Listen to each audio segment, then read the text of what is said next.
race. Jonathan Ray only had margin. We go down to the last day of the season to settle the 20 decider. Lights out on race 1.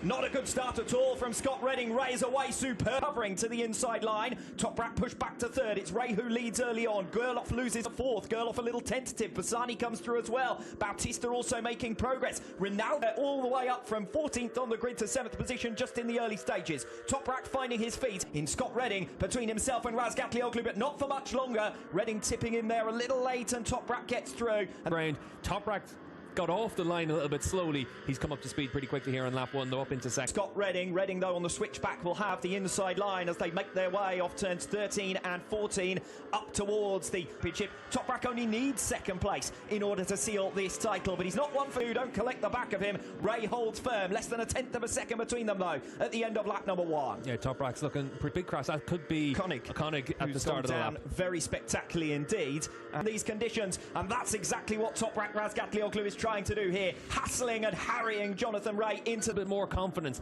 than Jonathan Ray. Just looking at the riders as well, looks like they're all still out there in full drive. That little advantage could have made a big difference. You can see for Bassani though, really confident on Tom Sykes in the run down in towards turn 5. Back outside the top 10, the start of lap 3. Razgatlioglu has been close, but he can't get there. Toprak's already through and Razgatlioglu hits the front in race 1. Yeah, Toprak wants to win the championship in style. He said all the way through this season, a pretty traditional line through that section of the track. It's all the way up towards turn 10. That's where it is at turn 12. Bassani at the moment is the fastest man out there. Axel Bassani, who now cuts through on Scott Redding, said at 1 minute it was Scott Redding who had a 1 second deficit to the top of the brakes, but we also know that Jonathan Ray is going to be desperately keen in this season finale. Toprak still leads, Ray faster than Toprak. Razgatlioglu out in the lead. He's bringing Andrea Locatelli with him as well. Just a second covered the lead quintet over the line at the end of lap number 3. It's a chicane 11 and 12, difficult to make a pass through there. Redding getting back on terms, expecting that whatsoever from Axel Bassani, and this is dreamland now for Razgatlioglu. Yeah, Toprak out in front. And the mark on the number 60 machine, the orange helmet at the back of this group. He's dropped Andrea Locatelli. So Razgatlioglu and Ray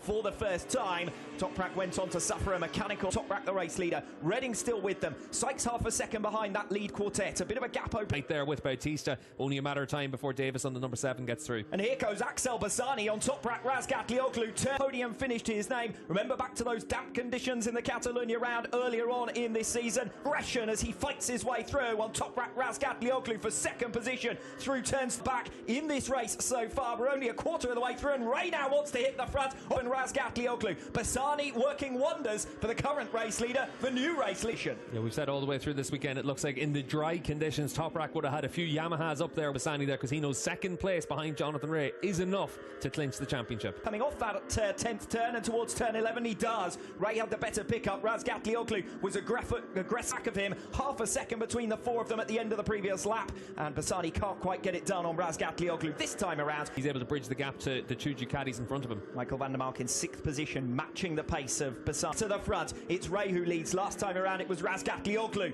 who responded. Then some of the dry weather pace we've seen this weekend ran by 3 seconds slower than the outright dry weather pace. Now it's a question of whether the likes of Bassani pull away from the pack. That works much better for Toprak than it does for Ray. I'm not sure that there'll be enough. I think bottling up Toprak's going to be a real challenge because Toprak has shown all the way through this season how aggressive he's willing to be on the racetrack, move and force the issue. Yes, Michael van der Mark directly behind, right on the T1 series. Bit of a moment there for Bassani, defending 3rd position against Scott Redding. Still only half a... That time around for Jonathan Ray, Toprak just a tenth of a second slower, and that's why the leading 4 are stretching away. As it is right now, it's just who's willing to push that little bit harder, who's willing to see where that grip in the gap.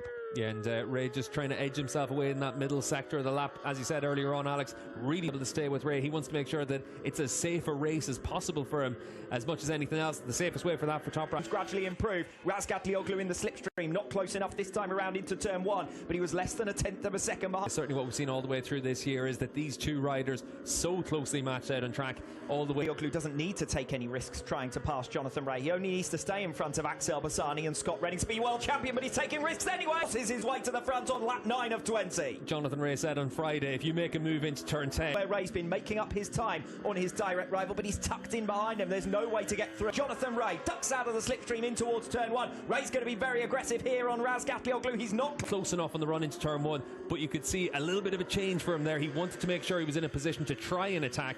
And Toprak Razgatlioglu, the race leader, and all the while these two are going to have to watch out for Scott Redding, who's closing in on them. New 5.9 for Razgatlioglu and a 1:36.28 for Jonathan Ray. He's left beside. Ray makes his pass. I said he's been strong through this final sector all race long. Razgatlioglu a little bit wide. They make moves like that. Toprak into turn 1 though. Turn 1 of lap 11. Razgatlioglu now will respond. Ladies and gentlemen, hasn't put a foot wrong out in the racetrack. He's racing this title deciding weekend the same way. Redding as well, closing in and spoiling for a fight. Ray goes to the outside of Razgatlioglu. Redding here with an opportunity to mix it. Will be comfortably enough. Second place would also be good enough. The best way Jonathan Ray can stop Toprak Razgatlioglu. Very strong. Toprak's learned a bit of a lesson though in the previous couple of laps. And here goes Redding. Scott Redding down the end. He's generally been making progress on Razgatlioglu, and suddenly Toprak is able to make a bit of a gap. Tight operating window.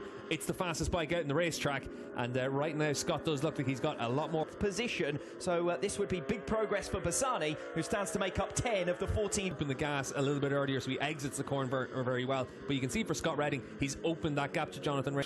Wide, very wide for Toprak Razgatlioglu. He's off the circuit altogether. To show you the perils of a drying circuit. It's not fully dry just yet. Redding over the line for a new fight. But Ray will have seen that mistake for Toprak. That would have given him a lot more confidence to try and push on. Wake up call. We've got the Yamaha pit box just underneath our commentary box here, and certainly that would have given them a few increases. So Ray is going to push as hard as he can here to chase down and pass Scott Redding. Yeah, and you can see on this lap, he's got his tail up. He knows that he's got the opportunity to win this race. Put a bit of pressure on Toprak. Now the gap to Scott Redding. Behind Toprak Razgatlioglu has consolidated, has stabilised his pace. About that, Ray, as has customarily been the case during this race 1, has got the better Ray on this lap so far. New personal best sectors coming in from Toprak Razgatlioglu. We know that it is going to be a situation where Toprak will be the man who... He's got to get through on Scott Redding. We saw him get really close in the run down in towards turn 10 last time around. He'll also know that he's at 1.2 seconds down on Toprak Razgatlioglu, despite the fact that he too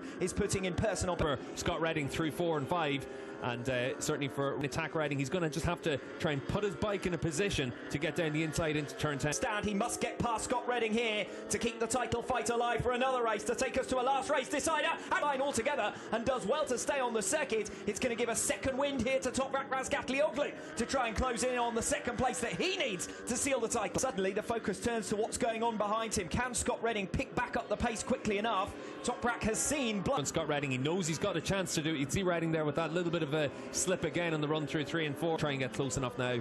These are the three men who've been knocking spots off one another all season. After Jonathan Ray and try and chase him down for a championship win in style. Redding's got just about enough in hand for the moment. Inside though on the switchback for turn 17. He won't want to mess up the two champ back into turn 1 at the start of lap 18. This could be a title winning overtake from Toprak Razgatlioglu. It's all about what the Ducatis can do, because Ray and Razgatlioglu for the moment look settled. A second 21 campaign. Redding's quite good through turn 13 and 14 compared to Toprak. We'll see if he can get close enough. Braking zone into turn 15 and 16 though doesn't look like being an easy opportunity to pass Toprak Razgatlioglu, and Toprak defends 10. So for Scott Redding, he needs to focus on using the strengths of that Ducati, so he needs to exit. Ray with victory would be 25 points behind Toprak Razgatlioglu in the championship standings. He would gain race wins consistently.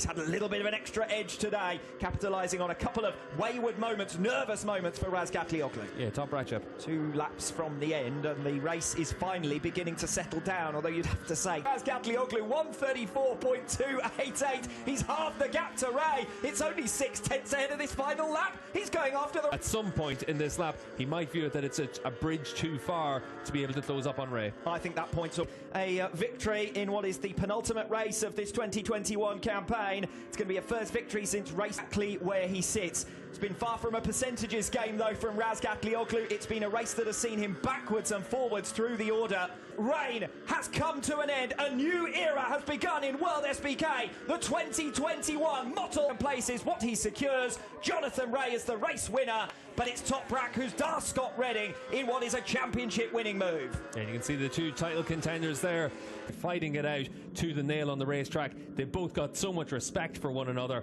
but first world championship as well.